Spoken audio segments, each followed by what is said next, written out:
உள்ளாட்சித்துறை மந்திரியாக இருந்த KN நேரு அவர்கள் 95% செலவு பண்ணிட்டோம்னார். ஆனால் மத்திய அரசாங்கம் நெருக்கி கேள்வி கேட்ட உடனே இல்லை 42% தான் செலவு பண்ணியிருக்கோன்னு. மத்திய அரசு பணம் கொடுத்தும் இன்னைக்கு சென்னை மிதந்து கொண்டு இருக்கிறது. என்ன காலதாமதம்? கையை பிடிச்சி தடுத்தாங்களா யாராவது? நான் கேட்குறேன், நீங்க ப்ரொக்யூர் பண்ணி வைக்க இடம் இருக்காங்க, டெம்பரரி குடோன் இருக்கா இந்த அரசாங்கத்திட்ட? ஒரு எதிர்கட்சி தலைவர் 4 வருஷம் முதலமைச்சராக இருந்தவர், அவர் வெள்ளை அறிக்கை வேணும்னு கேட்டா வெறும் வெள்ளை கருதாசை கிழிச்சு கொடுப்பீங்களா? எவ்வளவு திமிருங்கிறேன் நான் ஒரு மந்திரிக்கு. இது இருக்கலாமா? TR பாலு TRB ராஜா போல பொறுப்பற்ற அமைச்சரை நான் ஸ்டாலின் இடத்துல இருந்தா மறுநாளே வெளியில போன்னு சொல்லியிருப்பேன். என்ன அராஜகம்!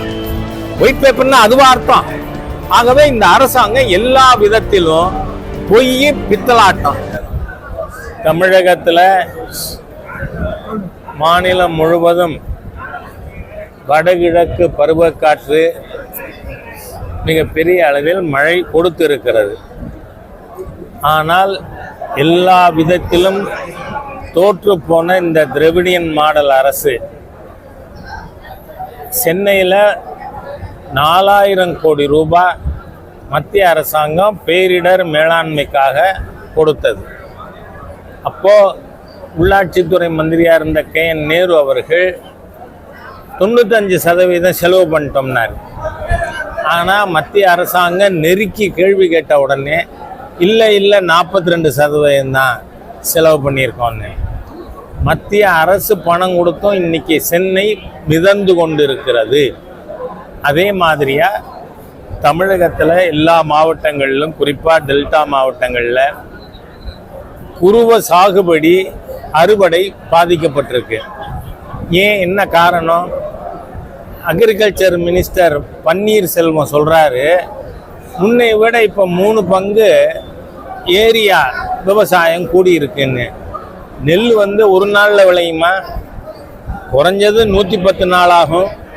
110 நாளாக இந்த அரசாங்கம் என்ன கம்பு குத்திச்சான்னு கேட்குறேன் நான். இது எப்போ 3 பங்கு ஏக்கரேஜில் விவசாயம் விதை விட்ட உடனேயும் உனக்கு தெரியணும். அதுக்கப்புறம் அடி உரம் போட்டு மேல் உரம் போட்டு உழுது நட்டு விவசாயி 110 நாளைக்கு அப்புறம் அவன் அறுவடை செஞ்ச நெல்லை நீ ப்ரொக்யூர் பண்ணலைன்னா இந்த திராவிடியன் ஸ்டாக் அரசு எதுக்கு இருக்கு? ஸ்டாலின் அரசை போல தோற்று போன ஒரு கேவலமான அரசாங்கம். நீங்க பாத்தீங்கன்னா இது எவ்வளவு மோசமான அரசு, தமிழ் மக்கள் விரோத அரசுன்னா. பக்கத்து ஆந்திராவில் விசாகப்பட்டினத்தில் 1,33,000 கோடிக்கு ஆர்டிஃபிஷியல் இன்டெலிஜென்ஸ் ஹப் உருவாக்குறாங்க. எல்லா விதத்திலும் ஆந்திரா, கர்நாடகா அங்கே இருக்கின்ற அரசாங்கங்கள் மக்களுக்கு தேவையான திட்டம் கொண்டு வரதுல முனைப்போடு இருக்காங்க. இங்கே இந்த அரசாங்கம் என்ன பண்ணுது? கொடுத்த பணத்தை செலவு பண்ணாமல் நீங்கள் பார்த்தீங்கன்னா 10,000 கோடிக்கு மேல் பட்டியல் சமுதாய மக்களின் மேம்பாட்டுக்காக கொடுத்த பணம் திருப்பி அனுப்பப்பட்டிருக்கு. ஆகவே ஒரு செயல்படாத அரசாங்கம் இருக்கிறதுனால இன்னைக்கு நெல் முளைச்சி போயிருக்கு. நான் கேட்குறேன், இந்த 4.5 வருஷத்தில் இது குளிர்பதன கிடங்குக்குன்னா இன்வெஸ்ட்மெண்ட் கூட, கோல்டு ஸ்டோரேஜ். ஆனால் சாதாரணமாக நெல்லை ப்ரொக்யூர் பண்ணுற நெல்லை பாதுகாத்து வைக்கிறதுக்கான டெம்பரரி குடோன் உங்கள்கிட்ட இருக்கா? நான் கேட்குறேன், எதுக்கு ஆட்சியில் இருக்கீங்க? திமுக ஆட்சியை விட்டுட்டு போயிடுங்க. எனிஹவ் உங்களை ஏப்ரல் மே இதில் 26 மக்களை அடித்து விரட்டுவார்கள். ஏனென்றால் எல்லா விதத்திலும் மக்களை ஏமாற்றிய தோற்று போன தீய அரசாங்கம் ஸ்டாலினோட அரசு. இன்னைக்கு விவசாயிகள் அத்தனை பேரும் அறுவடை பண்ணின நெல்லை வைக்க இடம் இல்லாமல் இருக்காங்க. சரி, நீங்கள் வாங்கின நெல்லோட நிலைமை என்ன? எல்லாம் முளைச்சி போயிருக்கு. உங்களுக்கு ப்ரொக்யூர்மெண்ட்டுக்கு பணம் கொடுக்கறது யாரு? Food corporation of India. நீங்கள் அதை பாதுகாத்து வச்சு பில்லுக்கு அனுப்புறது தானே உங்கள் வேலை. பணம் நீங்கள் கொடுக்கல, இல்லை ஃபுட் கார்பரேஷன் ஆஃப் இந்தியா தானே கொடுக்குது, மத்திய சர்க்கார் தானே பணம் கொடுக்குது விவசாயிக்கு. அப்போ ஏன் நீங்கள் அதை செய்யலை? அதனால நான் சொல்கிறேன், கௌரவம் இருந்தா ஸ்டாலின் ராஜினாமா பண்ணிடுவார்.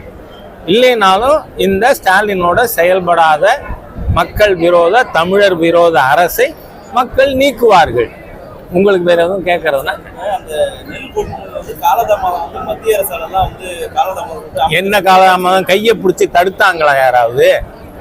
நான் கேட்கிறேன், நீங்க ப்ரொக்யூர் பண்ணி வைக்க இடம் இருக்காங்க, டெம்பரரி குடோன் இருக்கா இந்த அரசாங்கத்திட்ட? ஆள தெரியாதவள் தெருக்கோணல்னு சொன்னாலான்னு சொல்லுவாங்க ஒரு பழமொழி. அந்த மாதிரி ஆட தெரியாத ஒரு அரசாங்கம் இது இருந்துகிட்டு மத்திய அரசாங்கம் இவங்களை கையை பிடிச்சி தடுத்துதா? என்ன காரணம்? ஆகவே இந்த அரசாங்கம் ஸ்டாலின்லேருந்து நான் கேட்குறேன், 1,33,000 கோடிக்கு பக்கத்து மாநிலத்தில் ஆந்திராவில் தேசிய ஜனநாயக கூட்டணி ஆட்சி இருக்கிற இடத்துல ஒரு திட்டம் வந்திருக்குல்ல, நீங்க சொல்றீங்க என்ன ஃபாக்ஸ்கான் 15,000 கோடிக்கு மூலதனம் போடுதுன்னு அந்த கம்பெனி சொல்றான். அப்படி எந்த அக்ரிமெண்ட்டும் நாங்க தமிழ்நாடோட போடணும். பொய் பித்தலாட்டம். திமுகனா கொள்ளை, கொலை, கற்பழிப்பு, பொய். ஏன்னா நீங்க 6,500 கொலை நடந்திருக்குங்க இந்த ஸ்டாலின் ஆட்சிக்கு வந்த அன்னிலேருந்து இன்னி வரைக்கும். ஆகவே ஆள தெரியாத துப்பு கட்ட மக்கள் விரோத தீய அரசு இந்த ஸ்டாலின் அரசு. ஏன்னா மற்ற மாநிலங்கள்லாம் எப்படி செயல்படுது? நீங்க ரெவின்யூ சர்ப்ளஸ் இருக்கிற மாநிலங்கள் இது. முதல்ல உத்தரப்பிரதேசம், அப்புறம் குஜராத், தமிழ்நாடு எது தெரியுமா முதலிடம்? அதிகமாக கடன் வாங்கினதுல தமிழ்நாடு முதலிடம். காரணம் என்ன? நீங்க பார்த்தா போன பட்ஜெட்ல ரெவின்யூ டிஃபிசிட் 41,000 கோடி. அது தவிர இந்த அரசாங்கம் கடன் எவ்வளவு வாங்கியிருக்கு? 25 ஏப்ரல் 1லேருந்து 26 மார்ச் 31 வரை இந்த அரசாங்கம் வாங்கிய அல்லது வாங்க திட்டமிட்டுள்ள கடன் 97,000 கோடி. சரி, வீடு கட்ட ஒருத்தர் கடன் வாங்கலாம், தாளிக்க என்ன வாங்குறதுக்கு கடன் வாங்கலாமா? இந்த அரசாங்கம் நீங்க 97,000 கோடி கடன் வாங்குறீங்க, ஆனால் மூலதன செலவு எவ்வளவு? கேபிட்டல் எக்ஸ்பெண்டிச்சர் 57,000 கோடி. அப்போ இந்த மீதி 40,000 கோடி என்ன பண்றீங்க? யார் வீட்டுக்கு போகுது? ஏவா வேலுக்கா, செந்தில் பாலாஜிக்கா, இல்ல நம்ம இப்ப இந்த டிஸ்மிஸ் ஆனாரே கிராவல் திருடன் அவருக்கா? யாருக்கு போகுது? கணக்கு கொடுங்கிறேன் நான். Give white paper. அப்படின்னா இந்த முட்டாள் அரசாங்கம் என்ன பண்ணுது? வெறும்னா இந்த குழந்தை பக்கத்துல இருக்கிற குழந்தைகிட்ட நடுப்பக்கத்துல பேப்பர் கிழிச்சு கொடுமான்னு அதை காட்டுது. டிஆர்பி ராஜாவா? டிஆர் பாலு மகன் வேற எப்படி இருப்பாரு? என்ன முதல் நம்பர் முட்டாளா தானே இருப்பாரு, ஒரு வெள்ளை பேப்பரை காட்டி. அதனால இந்த அரசாங்கம் அவ்வளவு இர்ரெஸ்பான்சிபிள், அவ்வளவு அகம்பாவம். ஒரு எதிர்கட்சி தலைவர் 4 வருஷம் முதலமைச்சரா இருந்தவர், அவர் வெள்ளை அறிக்கை வேணும்னு கேட்டா வெறும் வெள்ளை கடுதாசை கிழிச்சு கொடுப்பீங்களா? எவ்வளவு திமிருங்கிறேன் நான் ஒரு மந்திரிக்கு. இது இருக்கலாமா? டிஆர் பாலு, டிஆர்பி ராஜா போல பொறுப்பற்ற அமைச்சரை நான் ஸ்டாலின் இடத்துல இருந்தா மறுநாளே வெளியில போன்னு சொல்லியிருப்பேன். என்ன அராஜகம்! ஒயிட் பேப்பர்னா அதுவா அர்த்தம்? ஆகவே இந்த அரசாங்கம் எல்லா விதத்திலும் பொய் பித்தலாட்டம். இன்னைக்கு விவசாயிகளை வஞ்சித்த இந்த அரசாங்கம் ஆட்சியில் இருப்பதற்கு அருகதையே இல்லை. ஏன்னா பன்னீர்செல்வம் சொல்றாரு, விவசாய மந்திரி அவர் தானே, நல்ல வேலை நான் அப்பா சொல்லல, அவர் சொல்றாரு ஏக்கரேஜ் 3 மடங்கு அதிகரிச்சுதுன்னு. 110 நாளைக்கு முன்னாடி தெரியுமில்ல ஏக்கரேஜ் எவ்வளவுன்னு.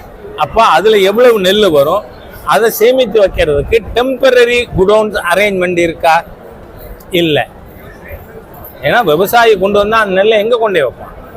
அவன் வீட்டுல மகனுக்கு கல்யாணம் பண்ணா இவன் பொண்டாட்டியும் கட்டில தூக்கி வெளில போட்டுன்னு உட்காரும். அதான் நிலைமை விவசாயிக்கு. வீட்டுல 2வது ரூம் இல்லை. அப்ப அவன் அறுவடை பண்ண நெல்லை என்ன பண்ணுவான்? அந்த ஒரு பேசிக் சென்ஸ், அடிப்படை அறிவு விவசாய மந்திரிக்க வேண்டாமா? அது மட்டும் இல்ல, அவர் இன்னும் என்ன சொல்லியிருக்காரு? ஆளவே துப்பில் இந்த அரசாங்கங்கிறதுக்கு. எப்போ தனியார்கள் வாங்குவார்கள், இந்த முறை தனியார் வாங்கலைன்னு. அப்படின்னா நீ எதுக்கு இருக்க அரசாங்கம்? தனியார் வாங்குவான், விவசாயம் பண்ணுவான் அப்படின்னு சொல்லிட்டா what is the need for a government in the state?